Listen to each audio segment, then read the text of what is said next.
Good evening. I'm Tom Leach. I'm the curator of the press at the Palace of the Governors. I'm also your doorman, evidently. On behalf of the New Mexico History Museum, I'm happy to welcome you and thank you for your cooperation with our experimental COVID safety procedures.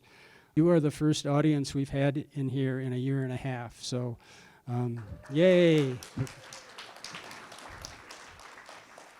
We would like to keep you in your seats for as short a time as possible this evening, but let's start with the usual request to silence your cell phones. I'll give you a minute to do that. And a reminder to please remain masked. Following the readings, there will be a reception upstairs in the lobby, and the Jon Logghe Meem Room is open to view all 26 broadsides from the Words on the Edge portfolio. However, because, again, of COVID restrictions, the room can only hold half capacity, so we can only have 36 of you in at a time. So if you would just kindly keep that in mind and sort of cycle through, we would appreciate it. We do want you to take in the work, so the exhibit will remain up through March, and we hope you come back again and often. Our reception will have modest, very modest refreshments, which we hope will tide you through to dinner.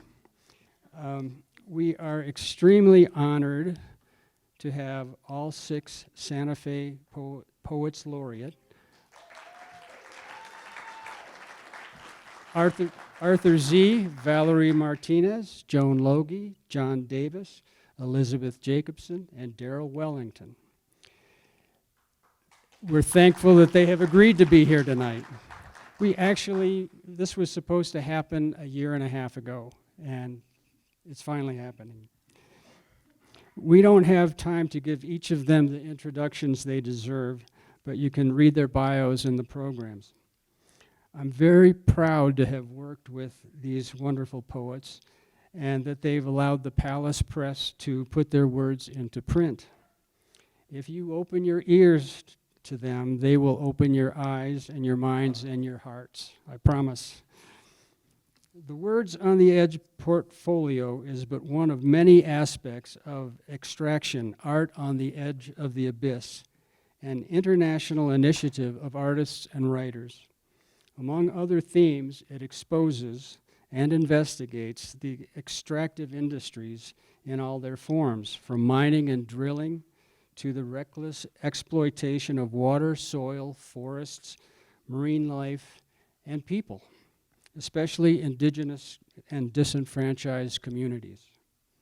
In that regard, another exhibit, Native Art and Political Ecology at the IAIA Museum of Contemporary Native Arts up the street and around the corner, is also part of the initiative and well worth seeing. Earlier, I said I was happy to welcome you, but you know what? I wish I wasn't here. I wish we didn't have to be here to hear these messages, but hear them we must. To open that door, I'd like to read a segment from the introduction to the portfolio titled The Edge by Robert Bringhurst, who is also a poet and a printer and a scholar. Stars and planets cannot go to heaven when they die because that's where they've been all their lives. So have you, if you live on a planet, this planet, for instance, which moves like the others through heaven. But humans have a knack for turning heaven into hell. They do this just by shifting their perspective, losing track of where and who and what they are. Then they tend to think it's possible, even essential, to saw off all the limbs on which they sit, cut down the trees that give them food and shade and shelter, dig up the earth that bore the trees, suck out its innards and move on, leaving lifeless tailing ponds and slag heaps in their wake. That is the edge on which these words are dancing, the edge between heaven and hell. It is an edge that humans forge wherever they go, and an edge that we are expert at turning a blind eye to. So, let's get on with the evening. And now to begin, our poets will be reading in reverse order of their appointments. So please welcome Santa Fe's newest Poet Laureate, Darryl Wellington. Hey, Darryl. And you can take your mask off, too. Yeah, I think that would be a good idea. Can y'all hear me well enough? Yeah. Good. All right. We're also reading poems that are in the collection. I think Tom said that. So I'll read this poem first. It's and then I'll read two of mine. Sarah Rico by Emily McGiffin, printed by Walking Bird Press, Tom Bryan, printer. Towering over the town of Potosi in the Bolivian Andes, Sarah Rico stands like a monument to the estimated 2 million indigenous, South American, and African slaves who lost their lives mining the silver that bankrolled the Spanish Empire for 300 years. When the mountain has eaten all the men it can eat, more are ordered from overseas. It devours those too, coal, firing an empire. They descend by thousands to die underground. The cross god stops at the land's orifice and watches them go. Little boys slithering down capillaries in the blasted rock. Men losing themselves to explosion and rockfall and bloom of dark gas. They pickaxe the muddy warrens, hips and shoulders sticking and squeezes, chewed though by water that puckers cobalt bright on stalactites above, gleam of cupric and sulfur through the rock-dusted air, and leaks into pools at their ankles and knees. Corpses come up, dust-shrouded, and the living, eyes bandaged against daylight, stagger out, hot and damp, heaving baskets of ore. Blue-skinned, bony, lungs rotted with dust, flailing with fever in the mountain's thick frost, that Spain might make war with the Dutch. Powerful poem, huh? And my short reading here has a bit of a theme, as well as environmental catastrophe, racism. I mean, a poem like this, you could call it a protest poem, but I like to think racism is also a metaphor for the human condition. Don't you agree? And so, continuing, and what I also like about poems like this is that there's always the question of who the poet is and their attitude to the subject, and when you read it aloud, who the person reading it is and their attitude to the audience. There's always that dynamic, which I like. So, continuing our exploration of Hegelian master-slave dialectics, stranger in a legal land, 3 men have lassoed 1 man in an utterly strange, such a strange, still an intractable embrace. 1 man's pupils shimmer darkly as 3 triangulated flashlights intersecting, piercing his immobilized flesh, as though he has been fitted 3 apparitional faces, a triptych of rumor and speculations, swaddling clothes enveloping coyly, uncoiling hydras of indeterminate intentions. The shadowing of such inarticulate affairs is gray.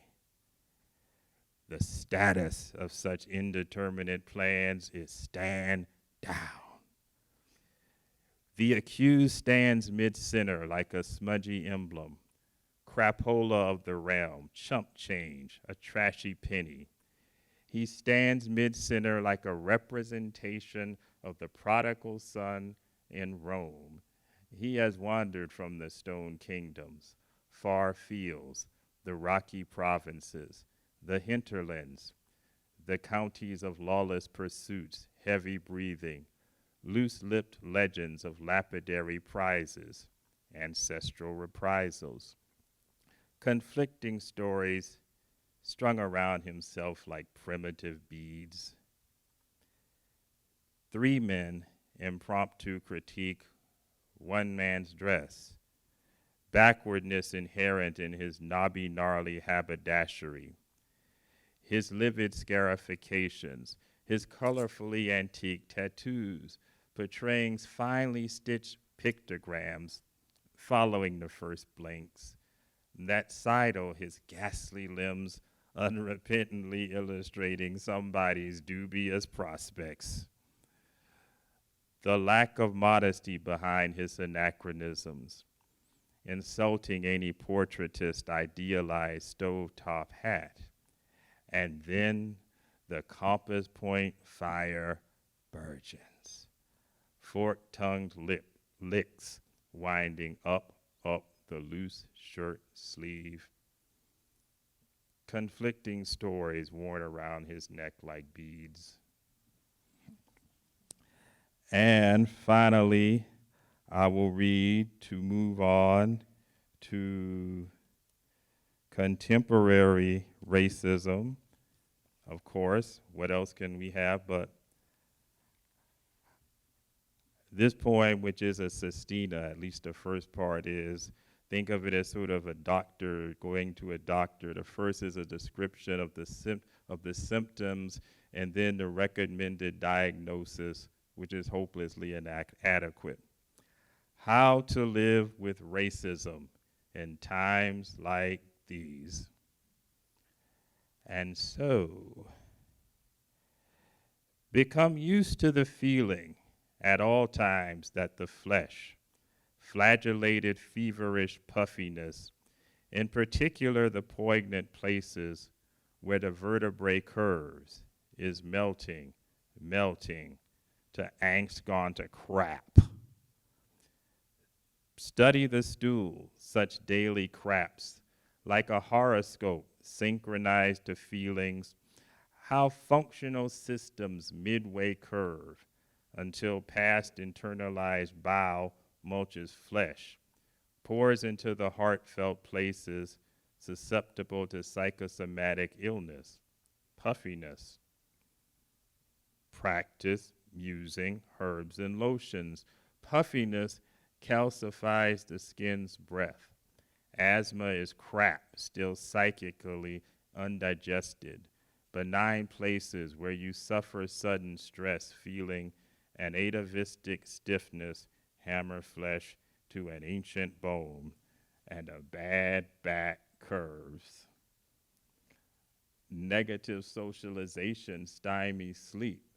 Curves sally to crip walk, toothsomeness to puffiness, self-enfolding lumps of riddled flesh bulk beneath shy lids. Sleep's a crapshoot in a puzzled welter.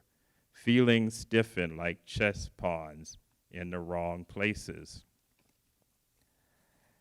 Acknowledge the health burden angst places in between dolor and the daily curves. Murphy's Law, throwing sobriety to feeling if judgment intervenes. Hives, cancer, puffiness, the apocalypse's four horsemen coming crap all over a calm facade. Death is inherent in the flesh. And death mode in bad times is bruised flesh, softening slowly in the wrong places. Listless fatigue leaves shit, crust, crap, putrefying the toilet rim. Meals skipped, curveball self-implode memory, sock sacrifice. Puffiness is generic putty. Enthusiasm low, no feeling.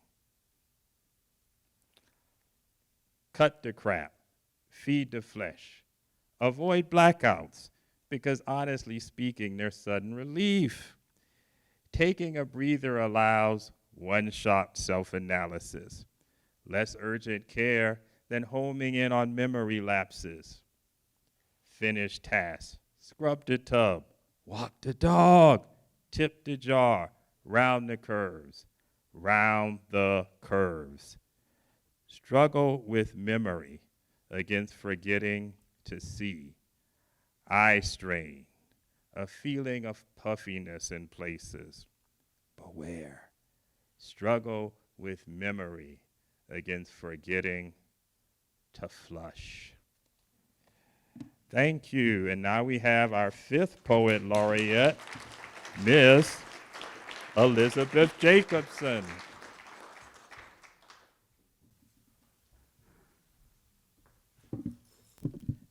Thank you, Darryl. Darryl just read from his new book, brand new book. I was glad to hear those poems. Thank you so much, Tom. Where's Tom? Thank you, Tom, for organizing this. It's been a great. It's so great that we finally get to do this. We've had to cancel twice, so thank you all so much for coming. Can you hear me okay? I'm going to read 2 poems from the collection, and then I'm going to read 2 of my own poems. The first poem I'm going to read is by Marie Howe. It's called Singularity, and it's from Nomad Letterpress. The printer was Pat Randall. Singularity. Do you sometimes want to wake up to the singularity we once were? So compact, nobody needed a bed or food or money. Nobody hiding in the school bathroom or home alone, pulling open the drawer where the pills are kept. For every atom belonging to me, as good belongs to you. Remember, there was no nature, no them, no test to determine if the elephant grieves her calf or if the coral reef feels pain. Trashed oceans don't speak English or Farsi or French. Would that we could wake up to what we were when we were ocean, and before that to when sky was earth and animal was energy and rock was liquid and stars were space. Space was not at all nothing. Before we came to believe humans were so important, before this awful loneliness. Can molecules recall it? What once was before anything happened? No I, no we, no one, no was, no verb, no noun, only a tiny, tiny dot brimming with is, all, everything, home.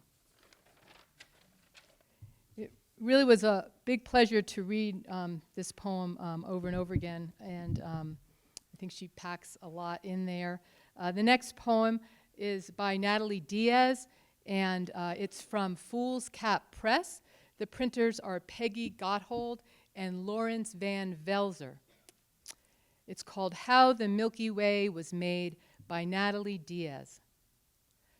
My river was once unseparated, was Colorado, red fast flood, able to take anything it could wet in a wild rush, all the way to Mexico. Now it is shattered by 15 dams, over 1,450 miles, pipes and pumps filling swimming pools and sprinklers in Los Angeles and Las Vegas. To save our fish, we lifted them from our skeletoned riverbeds, loosed them in our heavens, set them aster, Achiahan, Mojave salmon, Colorado pike minnow. Up there they glide, gilded with stars. You see them now, God large, gold green sides, moon white belly and breast, making their great speeded way across the darkest hours, rippling the sapphired sky water into a galaxy road. The blurred wake they drag as they make their path through the night sky is called Achiahan, Nunye are words for Milky Way. Coyote, too, is up there, crouched in the moon after his failed attempt to leap it, fishing net wet and empty, slung over his back, a prisoner blue and dreaming of unzipping the salmon's silked skins with his teeth. Oh, the weakness of any mouth as it gives itself away to the universe of a sweet body, milk body.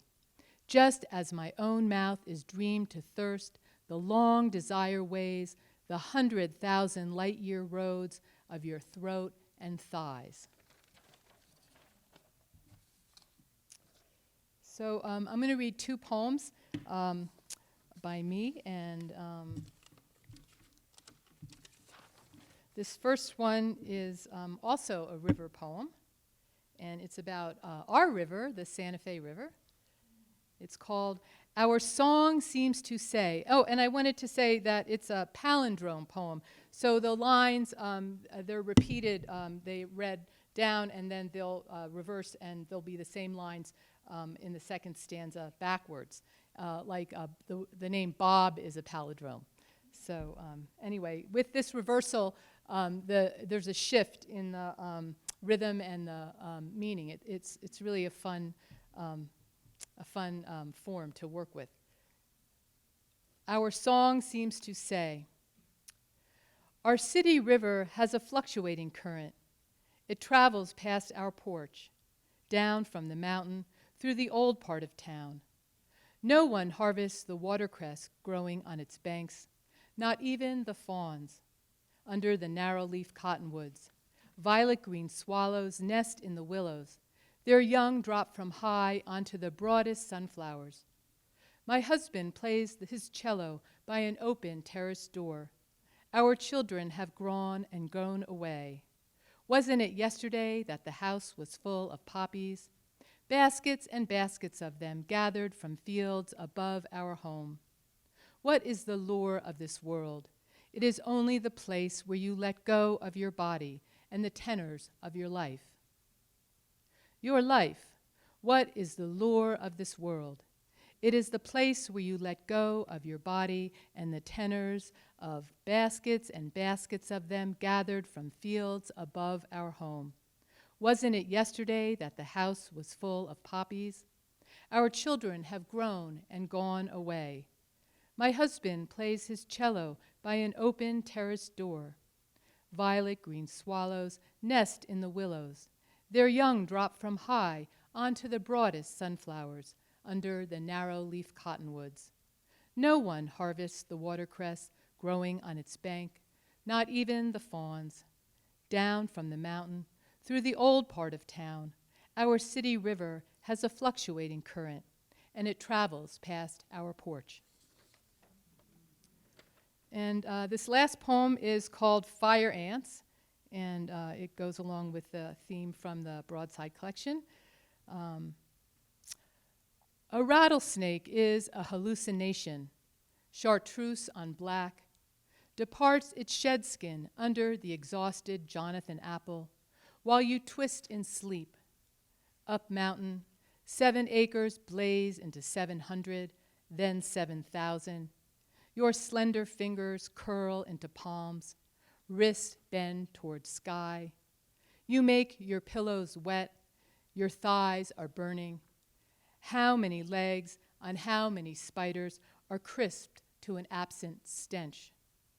Forget about escape. Forget about not being able to see what you descry. At an outdoor market, a pile of deep-fried ants fills a turquoise bowl. Toothpicks stacked for sampling. The art of death is not an art of adaptation. It is an art of reinvention.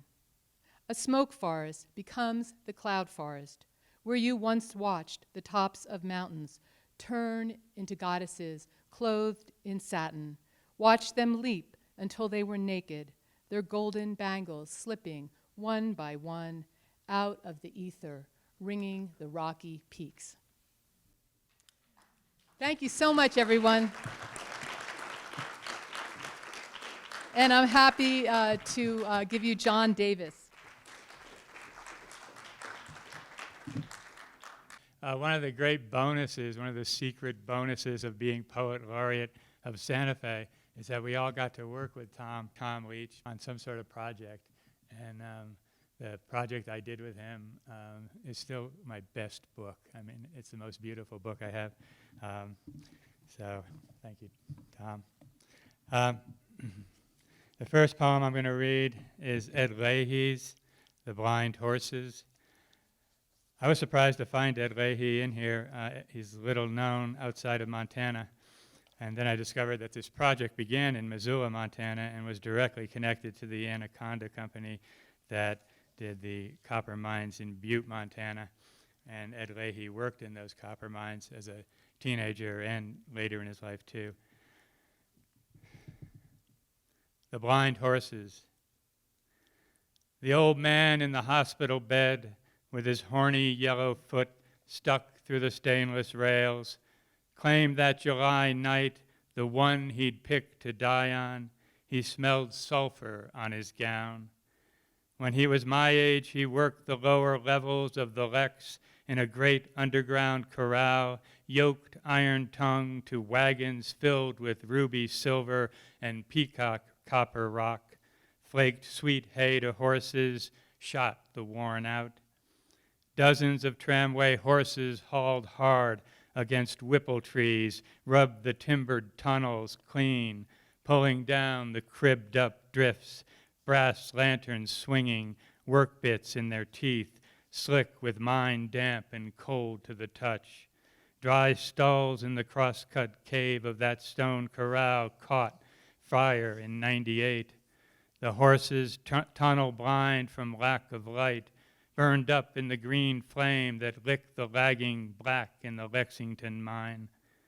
I met his eyes cracked white like a drunk's who hasn't had a drink in months. He said he could hear hoofbeats ring and click against the granite foot walls. He complained of being cold.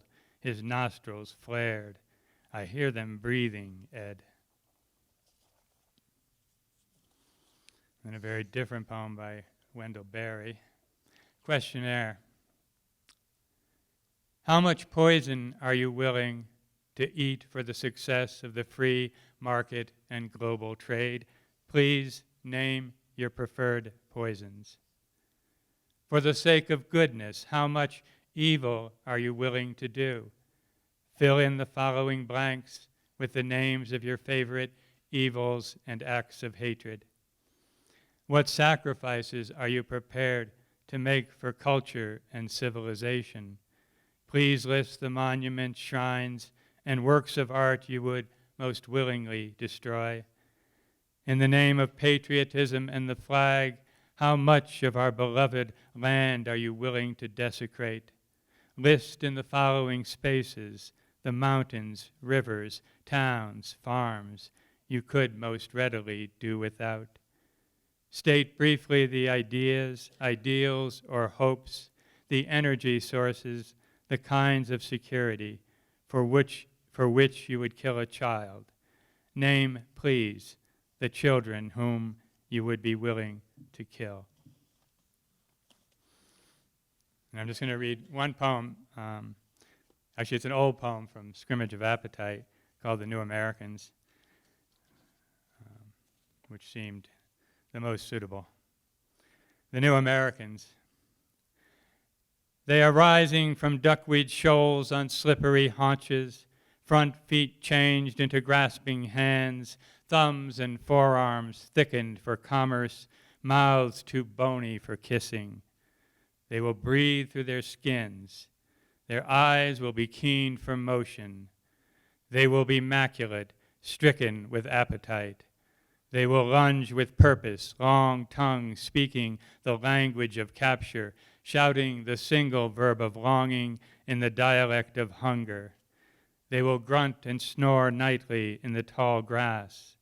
While gods made in their image bellow beside the river of heaven, they will jockey in the weed banks. They will turn, nothing human in their eyes, just the hard measure, the precision, the unswerving focus. They will be mystics wired to the gods' wishes. They will leap before they know they are leaping. And before I go, I forgot to do the exciting part, the Academy Award part. Ed Leahy's The Blind Horses was printed by the Territorial Press, Aaron Parrott printer.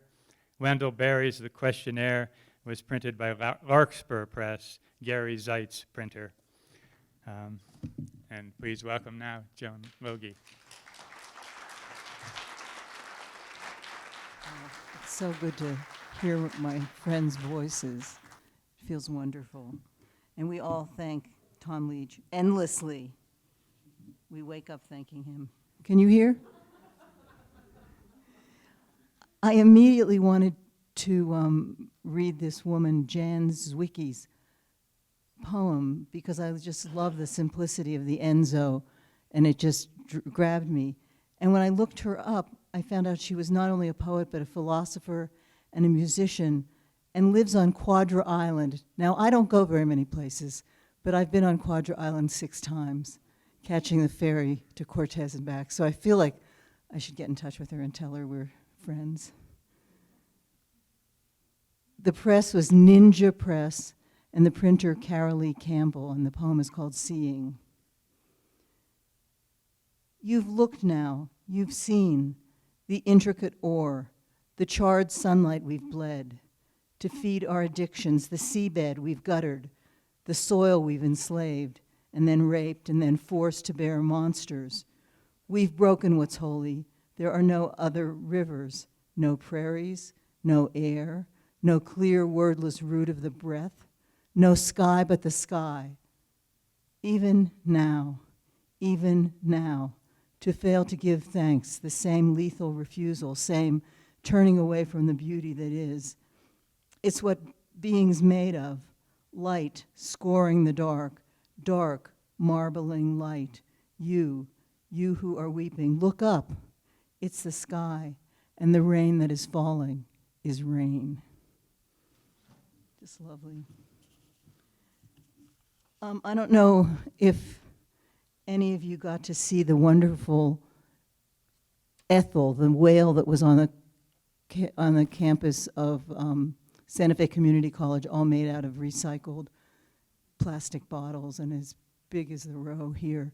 So there was a reading at that whale, and her name was Ethel. Our Lady of Sorrows Fiesta. Even though the world is ending, I am fighting off frown lines. And even though there is no hope, I named my daughter Esperanza. And even though I hear the science and the Arctic ice calving and pipelines and penguins, I teach poetry, the least useful, most important thing. And even though I do not carry special knowledge, I think of Pittsburgh, a man carrying the "End is Near" sign in 1963 on Fifth Avenue as I walk to my ballroom dance class. And even though I wipe carefully the counter in case Buddha or the Messiah may arrive, and with a jar liberate the wasps and spiders so they may live long and prosper, small things. And though there is storm surge, I put on jewelry, small things. And if it were happening to my house, if my child were swept away, if then, what? And always I dislike people saying that is a first world problem, because usually it is. And though the earth is swallowing its children, I gave birth 3 times. And though my grandchildren have 5 hearts, I tilt my head so my double chin won't show on FaceTime. And though we are dying of unnatural causes, I laugh, as the comedians are our prophets.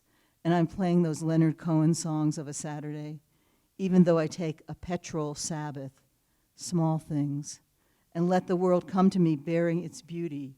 I walk the razor edge between dark and light, the beauty way, life on the narrow edge. We go on living in the even so.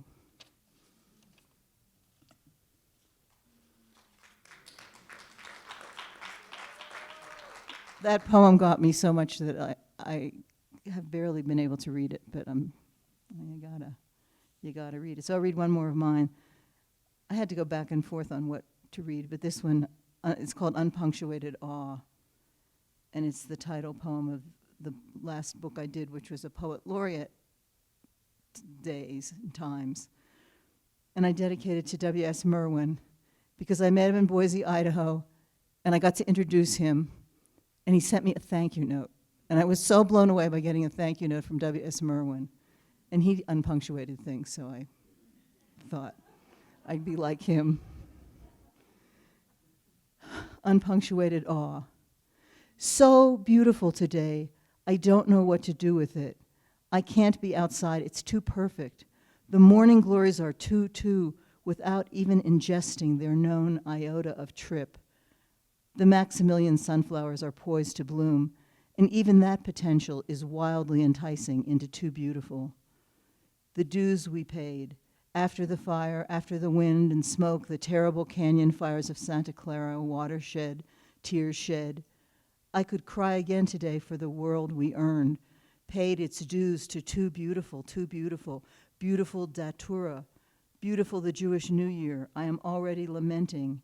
I stand naked for an hour in my greenhouse, watching the serious flowers prepare for night blooming. I stand naked before my shower and after my shower. Another phone call from the too beautiful. I talk naked on the phone because I don't know how to manage today with how I love too beautiful. The note in the mail from you, how I love poets and painters who make the world shine me. I never want to set foot inside a classroom with no windows. I want to speak poetry to the finches. And to the kale, I will tell the kale, I forgive the aphids, you are so greenly beautiful. I love my body today because it is the vessel that carried too beautiful, soon departing for other beauty. Don't mention it, you say, but in the too beautiful, death is already sharpening its scythe on too beautiful. In harvest of basil, scent of mint, too many tomatoes and a glut of cucumbers, and I forgot that I know how to preserve. I'm doing it now.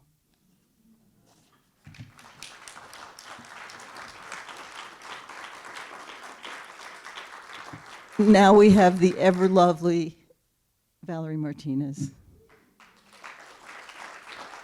Thank you, Joan.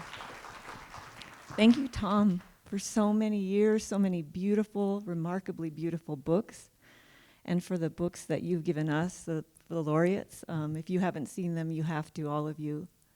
And I'm so glad to be here with my fellow poets. So I'm going to read two poems, and then a little bit of my own.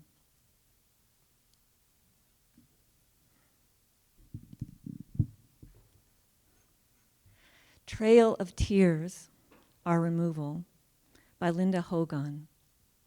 Moving Parts Press, Felicia Rice, printer. With lines unseen, the land was broken.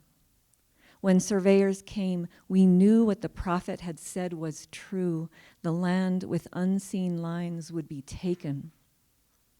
So you who live there now, don't forget to love it.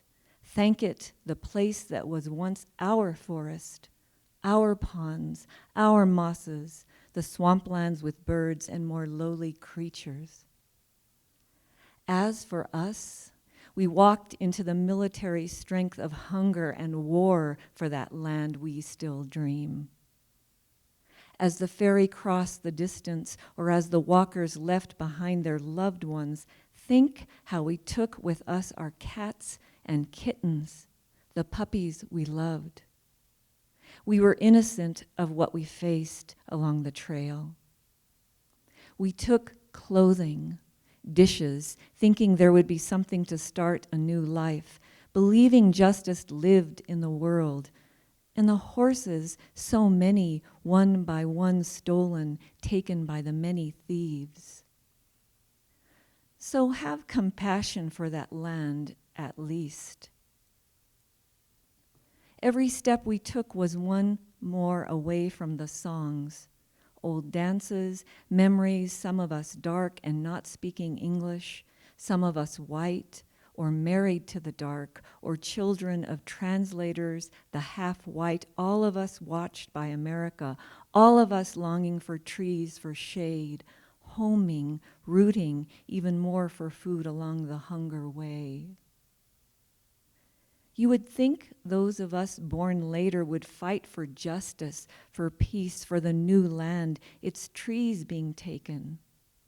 You would think the struggle would be over between the two worlds in this place that is now our knowledge, our new belonging, our being, and we'd never again care for the notion of maps or American wars or the God of their sky, thinking of those things we were forced to leave behind. Living country, stolen home, the world measured inch by inch, mile by mile, hectares, all measurements, even the trail of our tears. With all the new fierce light, heat, drought, the missing water, you'd think in another red century the old wisdom might exist if we considered enough that even before the new beliefs we were once whole. But now our bodies and minds remain the measured geography.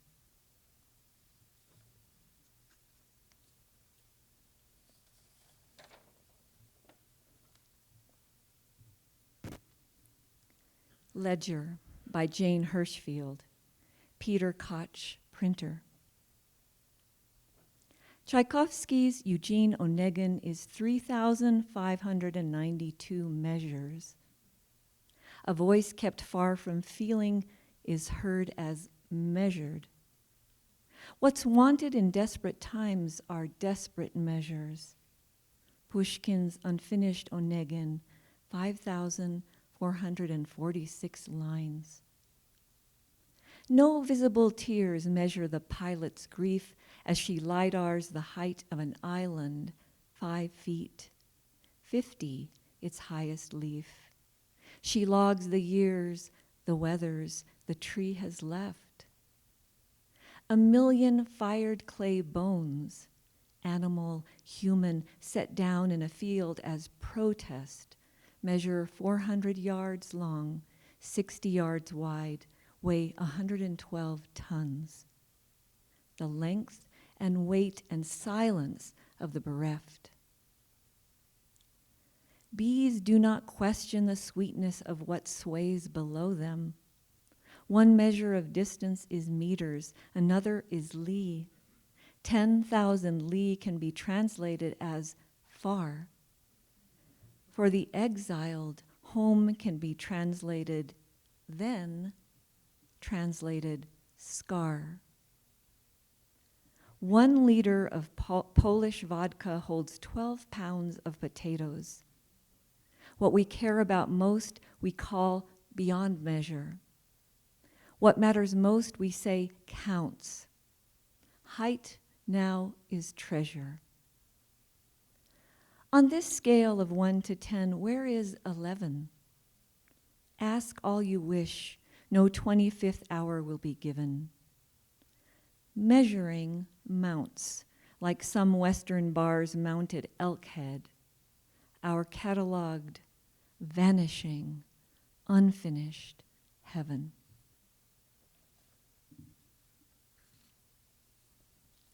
And now I'm just going to read 5 sections from my new book, Count. I call this book-length poem, a love poem for flora and fauna. But it's also full of the chronicling of dire warnings and the evidence of climate devastation.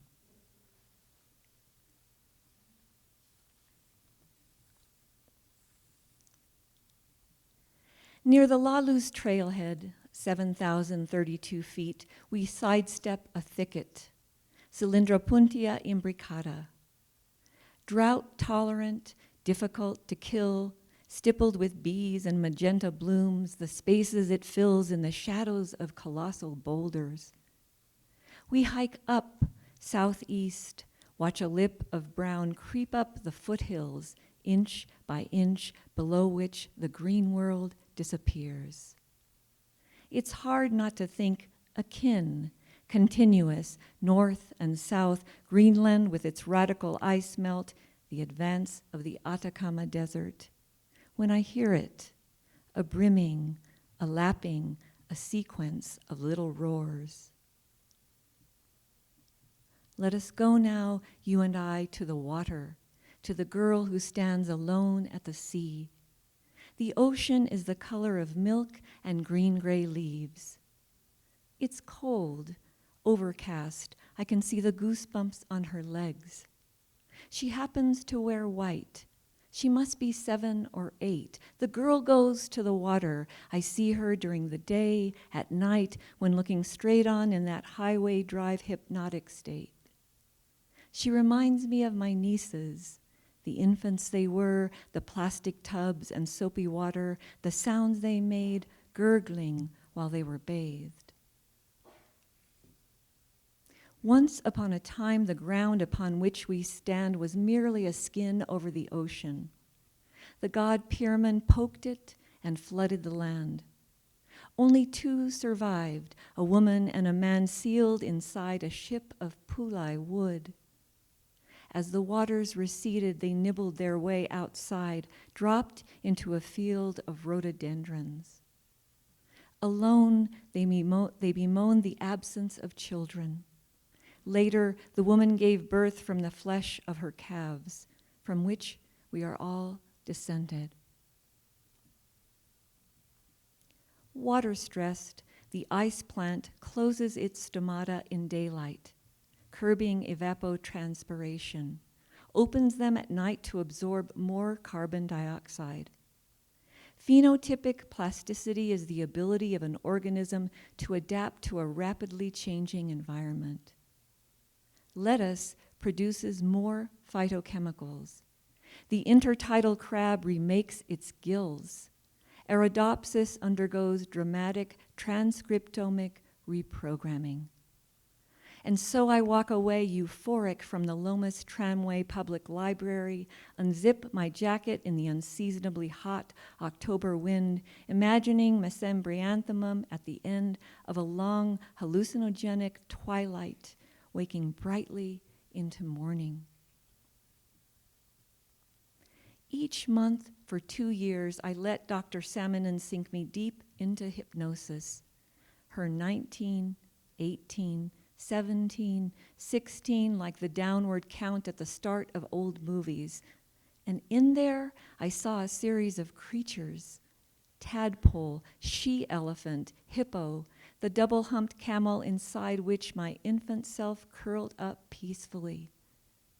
I'd leave her office without the capacity for speech, as if language were no longer inherent, as if the slow upward count lifting me back into consciousness was incomplete, and I lingered in some feral place where the outline of my body blurred and the space between me and my creatures no longer existed. On the asphalt path at Shark Valley, the Tarzan screech of a limpkin knocks me back into midday, bicycling through muggy air. And I resume the alligator count: 28, 29, 30, 31, basking at path side or half submerged in the slow. The year I bounce between high desert and wetlands, deeply incised riverbeds, and this 15-mile loop seeming to float on water. I swerve from the carapace of an apple snail, Pomacea canaliculata, see a dozen more scattered on sawgrass, sedge sitting precariously atop a vanishing layer of Everglades peat. I am far from home here, where water hovers in all its forms, a behemoth pulsing through me, breath and breath, like Samoan octopus, children, fire, and water locked in an epic battle, triggering the rise of a boundless sea. Yet another tale of the deluge, wiping the slate clean. Thank you.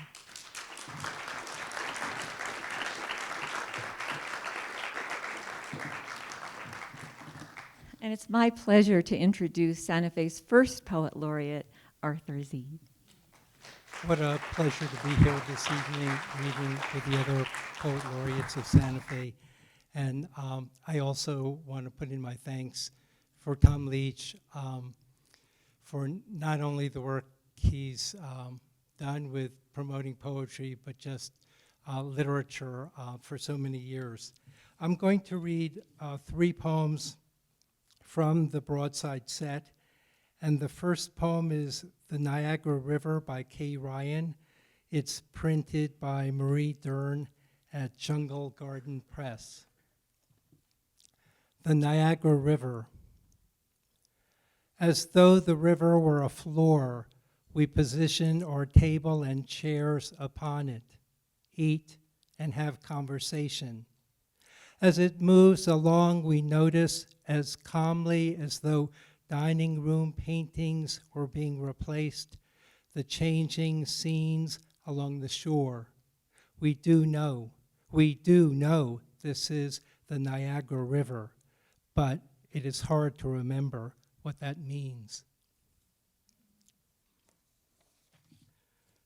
This next poem is by Forrest Gander. It's called A Clearing. It's printed by Juan Pasco in, I believe, Mexico City at Taller Martin Pescador. A Clearing. Where are you going? Ghosted with dust. From where have you come? Dull assertiveness of the rock heap, a barren monarchy. Wolf spider size of a hand encrusted with dirt at the rubble's edge. What crosses here goes fanged or spiked and draws its color from the ground. Xanthic shadow at the edges. Where are we going? Ghosted with dust. From where have we come? Stretcher loaded with clods by a spavined workshed. What does it mean, a cauterized topography? One step forward and he is with us. One step back, another realm absorbs him. The sense of epoch loosened, unstrung. Each one thinking it is the other who recedes like a horizon. The miraculous cage visible under his skin. I cannot be discarded, his eyes say, a flute that plays one note, a face. In the open pit at noon, men waning in brightness. I can be read, say the rocks, but not by you. The air burnished, almost mineral, like a thin peel of mica, mound in the photograph, iris in the eye. What does it mean, a cauterized topography, to salvage rocks the color of all else, from all else the color of rock? I can be read, say her eyes, but not by you.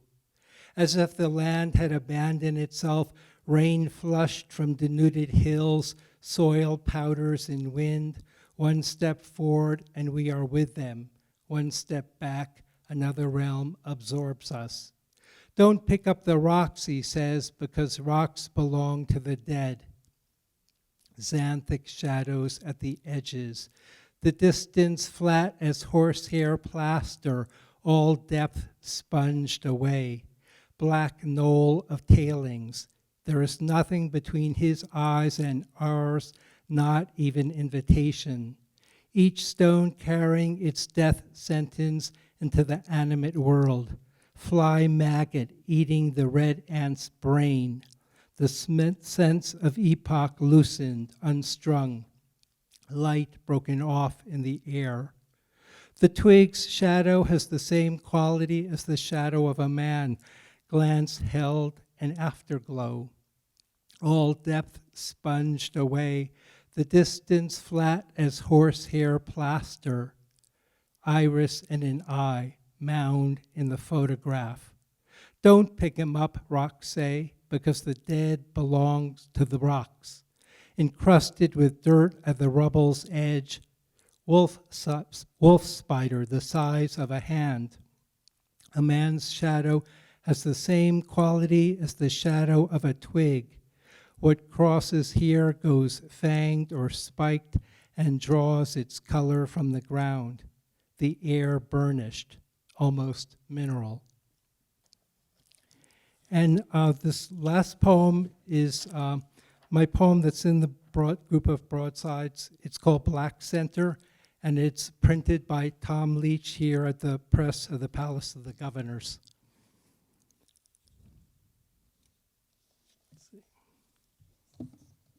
Black Center. Green tulips are rising out of the earth. You don't flense a whale or fire at beer cans in an arroyo, but catch the budding tips of pear branches and wonder what it's like to live along a purling edge of spring. Jefferson once tried to assemble a mastodon skeleton on the White House floor, but with pieces missing, failed to sequence the bones. When the last speaker of a language dies, a hue vanishes from the spectrum of visible light. Last night, you sped past revolving and flashing red, blue, and white lights along the road, a wildfire in the dark. Though no one you knew was taken in the midnight ambulance, an arrow struck a bullseye and quivered in its shaft. 1 minute gratitude rises like water from an underground lake. Another, dissolution gnaws from a black center. Thank you, and thank you, Tom Leach. Please see the broadsides.